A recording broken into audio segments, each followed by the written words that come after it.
The massive Imperial starship dropped out of faster-than-light travel at the edge of Earth's solar system. Commander Ross stood on the bridge, his cold eyes fixed on the blue planet displayed on the main screen. His lips curled into a slight smile as he adjusted his pristine white uniform. "Another primitive world to add to the Empire's glory," he said to his bridge crew. "Scan their technology level." The scans came back quickly, showing a mix of satellite technology, basic space stations, and some colonies on Mars. Nothing that could pose a threat to the mighty Galactic Empire that had conquered over 300 worlds. "Sir, they haven't even developed proper energy shields yet. They're still using primitive chemical rockets for most space travel," reported his science officer. Commander Ross nodded. This would be the easiest conquest of his career. Send the standard ultimatum. Give them one Earth day to respond. The message was broadcast worldwide. "People of Earth, you have been found worthy to join the Galactic Empire. Submit to Imperial rule within one planetary rotation, or face the consequences. Resistance is futile against our superior technology." Instead of the panic they expected, the response came within an hour. The Empire's communication screen lit up with the image of a large room filled with people from different nations. At the center stood Admiral James Thompson, his weathered face showing no signs of fear. "This is Earth's United Defense Council," Thompson said calmly. "We've received your ultimatum and would like to ask a few questions before giving our response." Commander Ross was surprised by their composure, but allowed it. "Proceed. How many worlds have you conquered this year?" Thompson asked, writing something down. 17, Ross answered proudly. "All now serve the Empire faithfully." Thompson nodded, exchanging knowing looks with his colleagues. "And how many of those worlds had previously detected your surveillance ships?" Ross froze. No one had ever asked about the surveillance ships before. "I don't know what you mean." "Let me help you," Thompson said with a smile. "We shot down 3 of them last year. Would you like your locations? We've kept the wreckage in good condition." The bridge crew fell silent. Ross felt his confidence waver for the first time. "Impossible. Our stealth technology is perfect." "Perfect against the technology you thought we had," Thompson corrected him. "You see, Commander, we've known about the Empire for quite some time.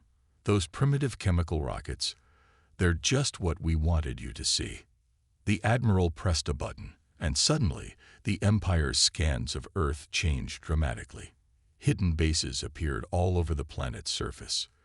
The Mars colonies were far more extensive than initially shown.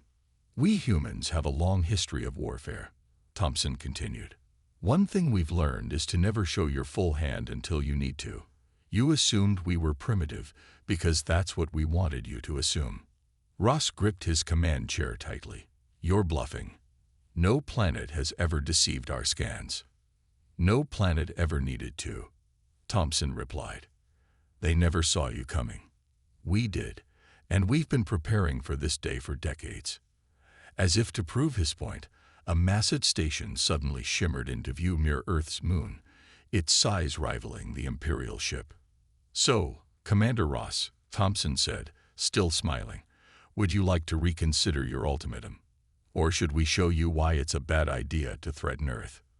Ross stared at the screen, his mind racing.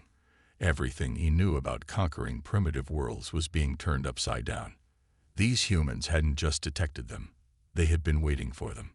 I must consult with Imperial Command," Ross managed to say. "Of course," Thompson replied. "Take all the time you need. But remember, that ultimatum of yours, it works both ways.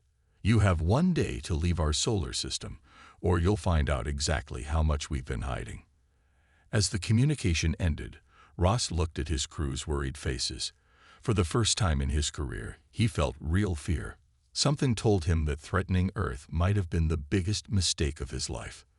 The Empire's first mistake had been made, and it wouldn't be their last. Commander Ross stood before the Imperial High Command's holographic display, his pride still stinging from the humans' threats. After 3 days of emergency meetings, the Empire had made its decision. "Your new fleet is ready, Commander," the Imperial leader said. 200 warships. The largest attack force assembled this year. Crush this primitive world and make an example of them. Ross bowed and returned to his command ship. This time, he would show those humans what real power looked like. The fleet emerged from hyperspace in perfect formation, surrounding Earth like a swarm of metal giants. "Send the message," Ross ordered. "No more negotiations." His voice boomed across Earth's communications. "Your time is up. Watch as your defiance crumbles before Imperial might." The fleet fired their energy cannons simultaneously.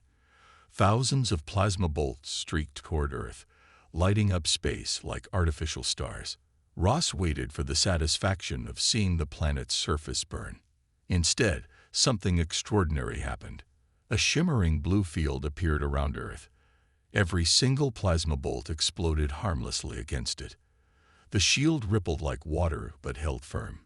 "Impossible," Ross shouted. "They have planetary shield technology. Increase power. Full barrage." The fleet fired again, but with the same result. Then Admiral Thompson's voice came through their speakers, sounding almost amused. "Did you really think we spent all those years just watching your ships? We studied every piece of technology we could get our hands on. But here's something you should know. We improved it." Suddenly, patches of space around Mars and the Moon flickered. Hidden bases appeared, revealing massive hangar doors. From them poured hundreds of Earth ships, smaller than Imperial vessels, but moving with incredible speed. "Battle stations," Ross screamed. "Launch fighters. Show them real space combat." But the humans had another surprise waiting. As the Imperial fighters advanced, the Earth ships fired what looked like old-fashioned metal bullets, simple projectiles that the Empire's energy shields had never been designed to stop. The Imperial fighters' shields flared uselessly as chunks of tungsten tore through their hulls at incredible speeds. "Sir," Ross's tactical officer shouted, "their weapons, they're not energy-based. Our shields can't." An explosion rocked their ship. Through the viewport, Ross watched in horror as Earth's primitive fleet executed perfect attack formations. They moved like swarms of angry bees, too fast for the Imperial ship's heavy weapons to track. "How?" Ross demanded. "How are they beating our superior technology?" The answer came as they detected the energy readings from the Earth ships. They were using hybrid drives, combining Imperial tech with human innovations in ways the Empire had never imagined. "You see, Commander," Thompson's voice came through again. "While you were busy conquering worlds with the same tactics over and over, we were learning, adapting, improving. Did you know your energy shields have a fatal flaw when hit with kinetic weapons moving at certain speeds? We did." Another explosion rocked the command ship. Ross watched in disbelief as his mighty fleet was being torn apart by weapons that his people had considered obsolete centuries ago. "All ships, retreat," Ross ordered. But the humans had positioned themselves perfectly, cutting off their escape routes. "Going somewhere?" Thompson asked. "But we've prepared such a nice welcome party. You should stay." The Earth fleet herded the Imperial ships into a killing zone. In less than an hour, half of Ross's fleet was either destroyed or disabled. The mighty Imperial Armada, pride of the Empire, was being demolished by a primitive world they had planned to conquer easily. As Ross ordered the remaining ships to make an emergency jump to safety, he received one final message from Thompson. "Next time you think about invading Earth, remember this day. And remember, you haven't seen anything yet. This was just our first line of defense."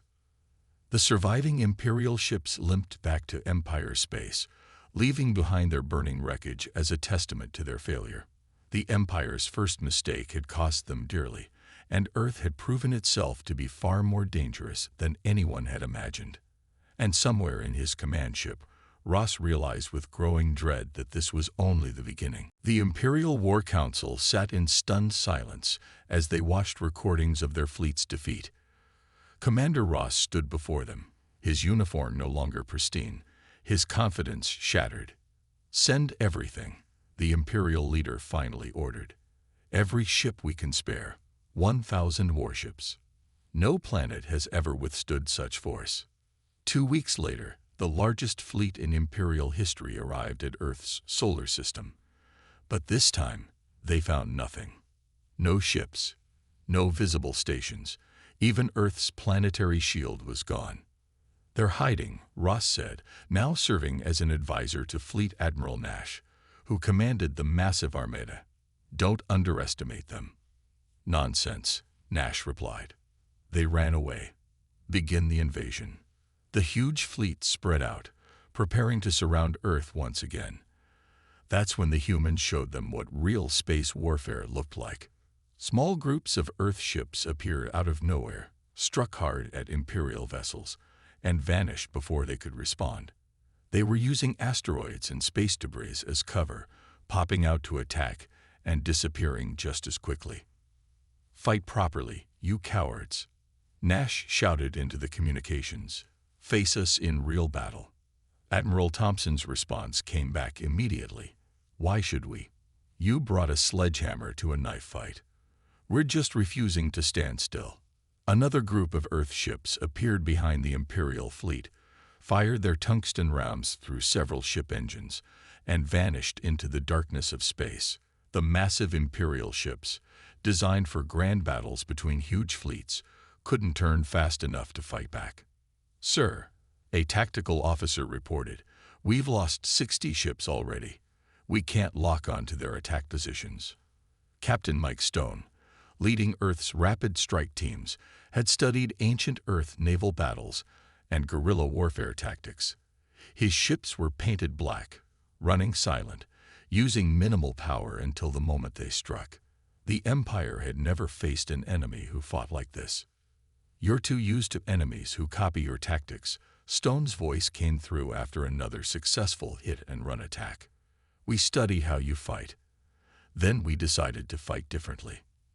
Nash ordered his fleet to break into smaller groups to hunt down the Earth ships. It was exactly what the humans had been waiting for. Suddenly, the asteroid belt came alive. Hundreds of hidden Earth vessels launched simultaneously, each targeting a specific Imperial ship. They had set up the perfect ambush, and the Empire had walked right into it. "This is impossible," Nash screamed as his fleet was being torn apart. "No one defeats the Imperial fleet like this. No one." "First time for everything," Thompson replied calmly. "You still don't understand what you're fighting, do you? Humans don't play by your rules. We never have." The Earth ships demonstrated maneuvers that the Empire had never seen. They used gravity slingshots around planets to gain impossible speeds. They shut down all systems to drift silently past Imperial sensors.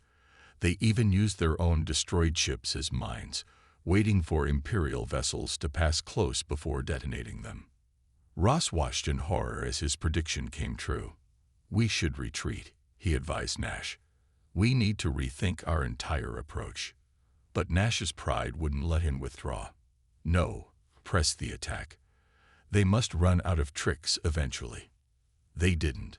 By the end of the day, 300 Imperial ships had been destroyed or disabled.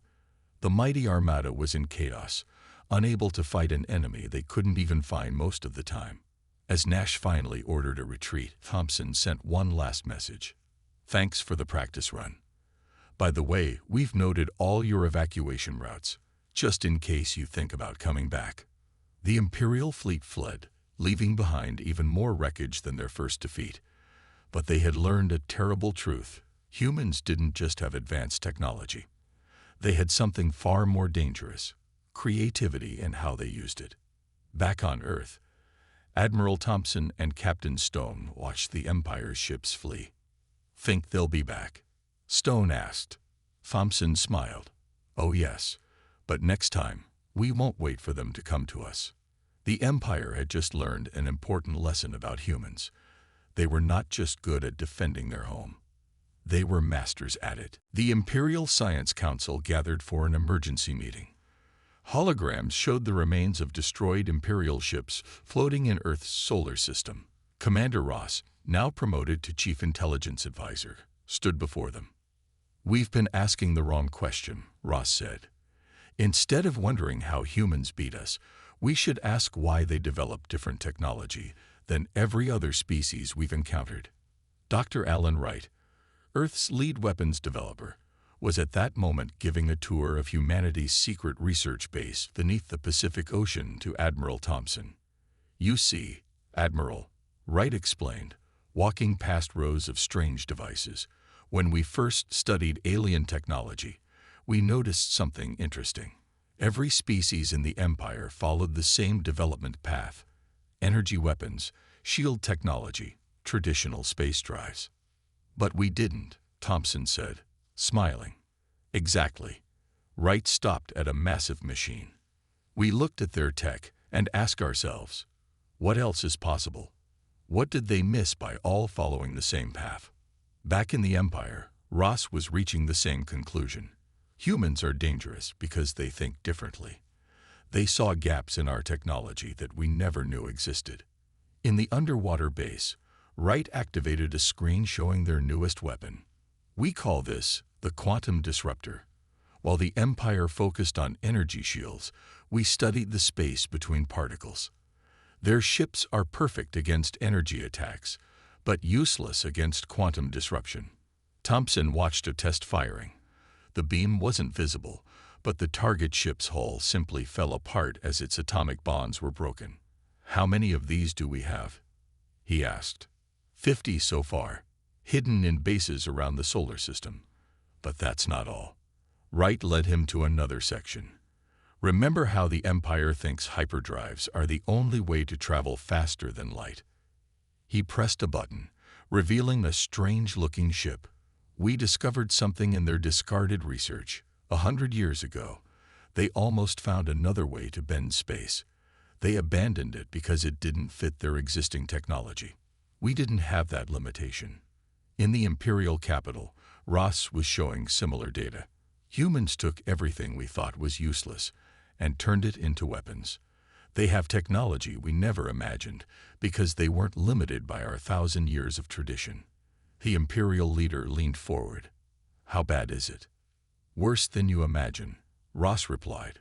"Look at Earth's history. Every time humans faced a stronger enemy, they didn't try to match their strength.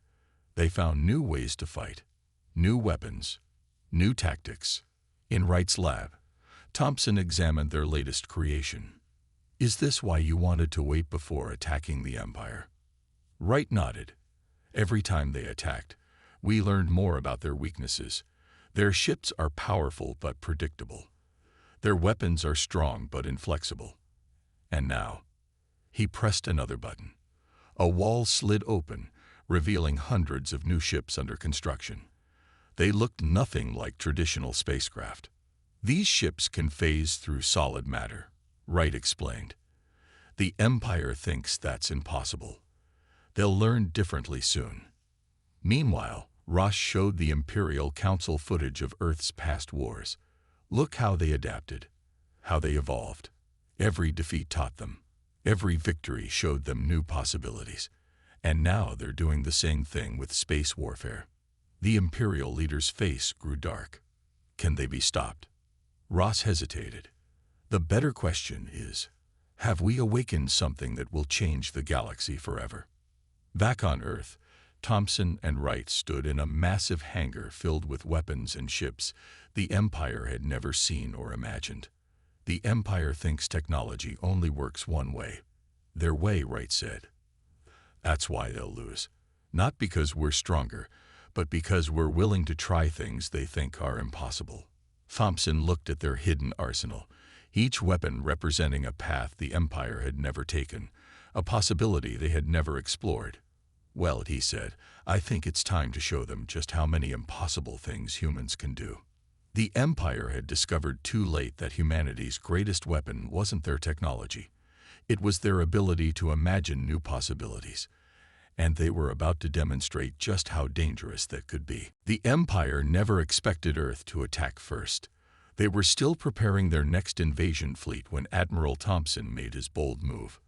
Earth's new ships appeared simultaneously at 6 different Imperial supply bases. They looked strange, almost organic in design, nothing like traditional warships. The Imperial defenders didn't even recognize them as weapons of war until it was too late. This is Admiral Thompson of Earth, his message broadcast across Imperial frequencies. We're returning your visit. Hope you don't mind. The Earth ships phased right through the Imperial defense shields, as if they weren't there.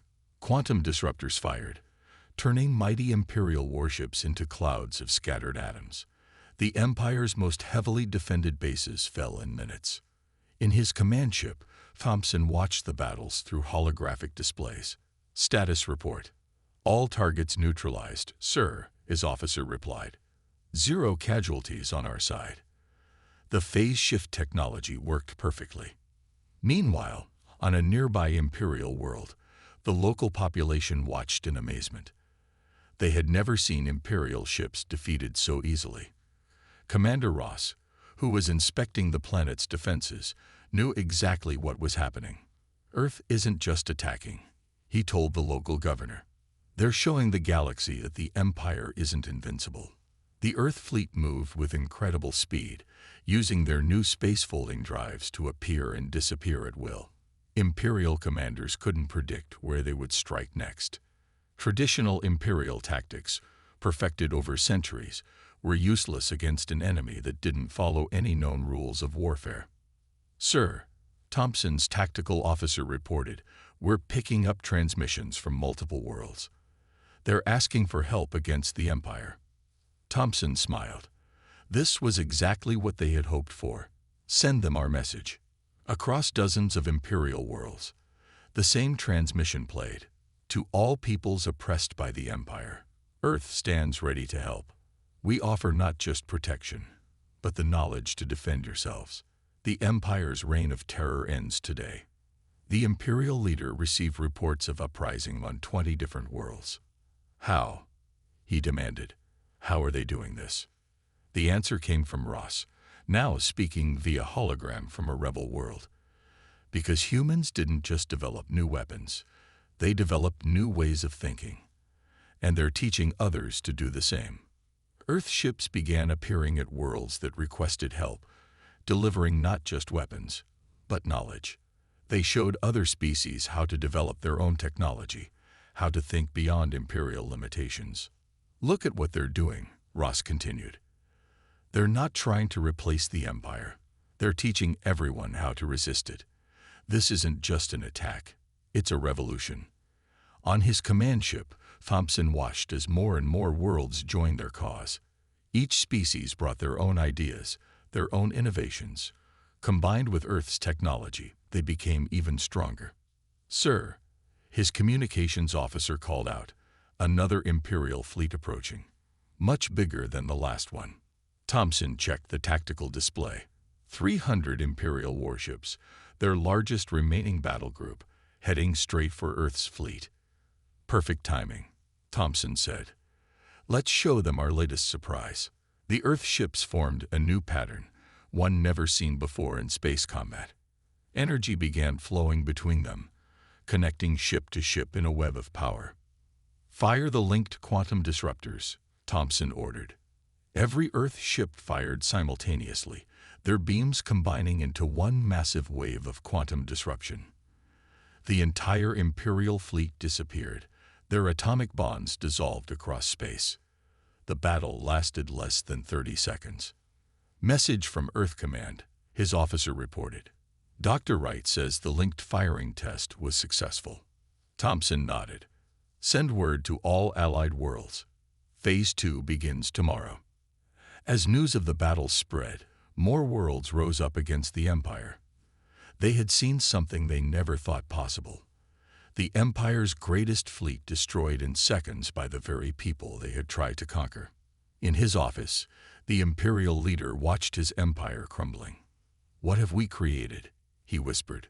Ross's answer came through one final transmission. You didn't create anything. You just made the mistake of thinking that humans would play by your rules. Now you're learning why that was your biggest mistake of all.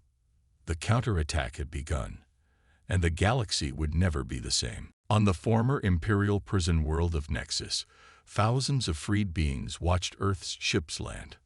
Admiral Thompson stood with Commander Ross, who had officially defected to Earth's side after seeing the Empire's inevitable defeat. "Hard to believe this was a prison planet last week," Ross said, watching former prisoners greet their liberators. "The Empire held this world for 300 years. Fear only works until people stop being afraid," Thompson replied. "Ready to tell us everything you know about the Imperial capital's defenses?" Ross nodded. "They're already outdated. The Empire still thinks bigger ships and stronger shields will save them. They haven't learned anything." Inside the Imperial Palace, the Imperial leader faced his first-ever rebellion from his own council. Half the council members appeared only as holograms.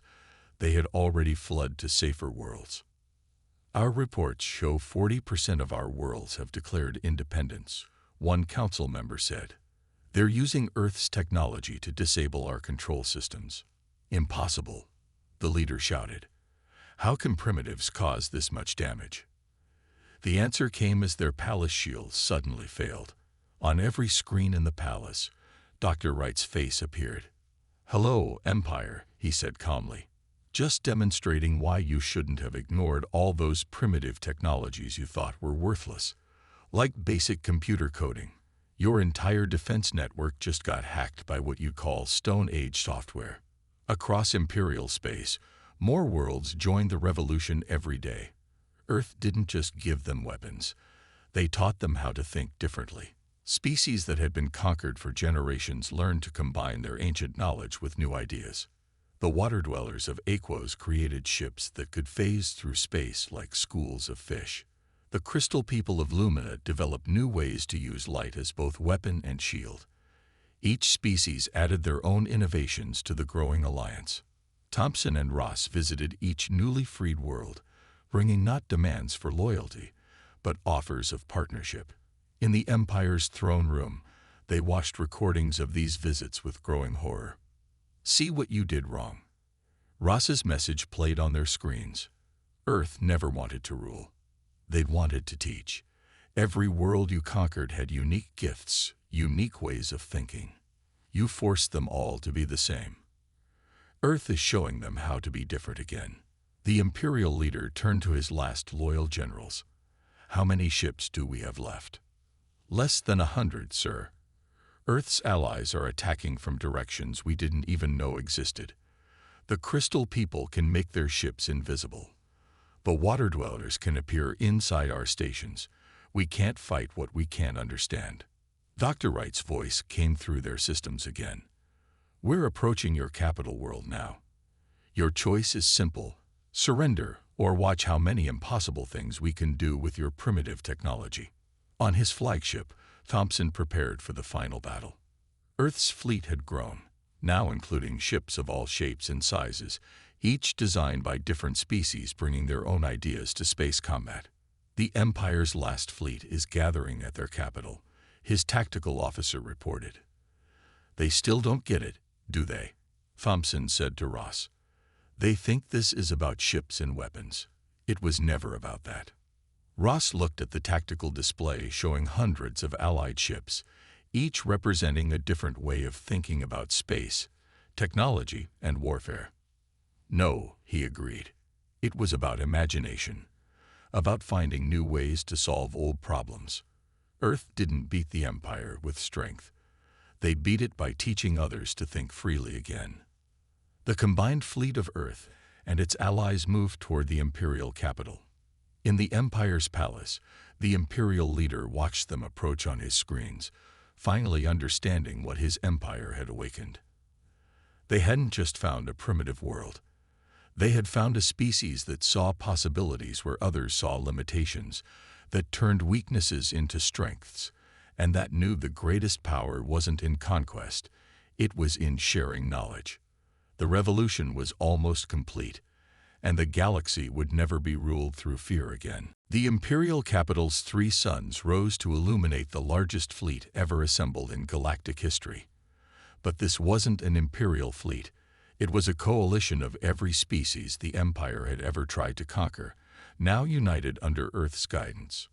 Admiral Thompson stood on his bridge, with Commander Ross and representatives from 20 different worlds beside him. Their ships surrounded the capital planet in a pattern that would have been impossible months ago. Vessels of all shapes and sizes, each adding their own strength to the alliance. One last chance, Thompson broadcast to the Imperial Palace. Surrender and help us build something better. The Imperial leader's response came quickly. Never. You may have turned our worlds against us, but our capital's defenses are perfect. We will never bow to primitives. Dr. Wright's voice came through the command channel. Should I show them what primitive really means? Admiral. Do it, Thompson ordered. Across the Imperial Defense Network, every screen lit up with simple computer code, the same kind humans had used in their earliest computers. The Empire had never bothered to defend against such basic programming, considering it too primitive to be a threat. Within seconds, their mighty defense grid went dark. Impossible, the Imperial leader shouted. Our systems are too advanced to be hacked by simple code. That's your problem, Wright replied. Too advanced. Too complicated. Sometimes the simple solutions are the best ones. The water dwellers' ships phased through the capital's shields as if they were swimming through air. The Crystal People's vessels appeared from nowhere, having bent light around themselves. Earth's quantum disruptors stood ready, but Thompson had a different plan. All ships, hold position, he ordered. Let them see us all. Let them understand what they created when they tried to conquer Earth. On the capital planet, millions watched their skies fill with ships of every description. Some looked like sea creatures, others like crystal formations. Earth's ships flew alongside vessels that defied traditional physics. In the Imperial Palace, the leader and his council found themselves surrounded, not by soldiers, but by holograms of every species they had tried to suppress. Look around you, Ross said, stepping forward. Look at what you almost destroyed. Each of these species had their own way of seeing the universe, their own path to the stars. You tried to force them all to be the same. Earth showed them how to be themselves again. Thompson's voice joined in. You thought we would conquer you like you conquered others. But humans learned long ago that the greatest victories don't come from destroying your enemies. They come from turning them into friends. The Imperial leader looked at his empty palace, his disabled defenses, and the combined fleet that represented everything his empire had tried to suppress. What do you want? He finally asked. To build something new, Thompson replied. Not an empire built on fear, but an alliance built on sharing knowledge. Every species bringing their own gifts, their own ways of thinking, including yours.